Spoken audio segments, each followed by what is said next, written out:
मेरे प्रिय भक्तजनों, आज मैं आपको पाशाकुशा एकादशी का महात्म्य बताने जा रहा हूँ।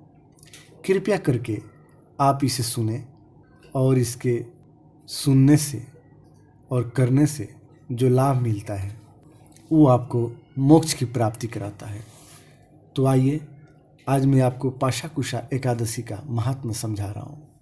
युधिष्ठिर ने पूछा, हे मधुसूदन, अब आप कृपा करके यह बताइए कि आश्विन के शुक्ल पक्ष में किस नाम की एकादशी होती है और उसका महात्म्य क्या है। भगवान श्री कृष्ण बोले, राजन, आश्विन के शुक्ल पक्ष में जो एकादशी होती है वह पापाकुशा के नाम से विख्यात है।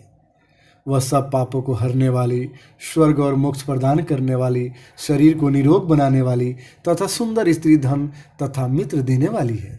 यदि अन्य कार्य के प्रसंग से भी मनुष्य इस एकमात्र एकादशी को उपवास कर ले तो उसे कभी यम यातना नहीं प्राप्त होती है। राजन, एकादशी के दिन उपवास और रात्रि में जागरण करने वाले मनुष्य अनायास ही दिव्य रूपधारी चतुर्भुज गरुड़ की ध्वजा से युक्त, हार से सुशोभित और पीताम्बरधारी होकर भगवान विष्णु के धाम को जाते हैं।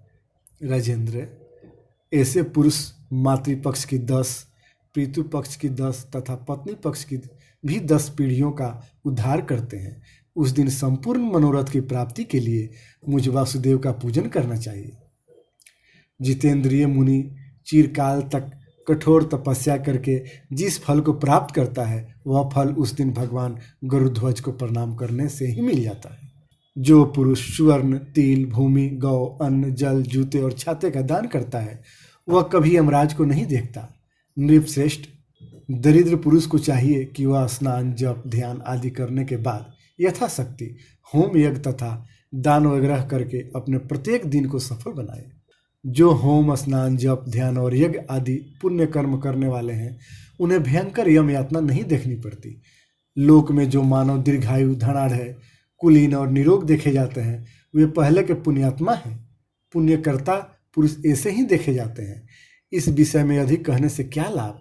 मनुष्य पाप से दुर्गति में पड़ते हैं और धर्म से स्वर्ग में जाते हैं।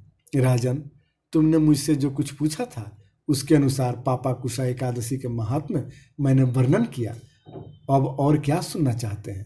सो हे सुनने वाले मेरे भक्तजन, आप पापाकुशा एकादशी जरूर करें, क्योंकि इससे आपको अच्छे पुत्र, पत्नी, दोस्त जो भी आपको चाहिए पापाकुशा एकादशी से आप प्राप्त कर सकते हैं। तो एक बार प्रेम से बोलिए, ओम श्री नारायण, ओम श्री नारायण, ओम श्री नारायण।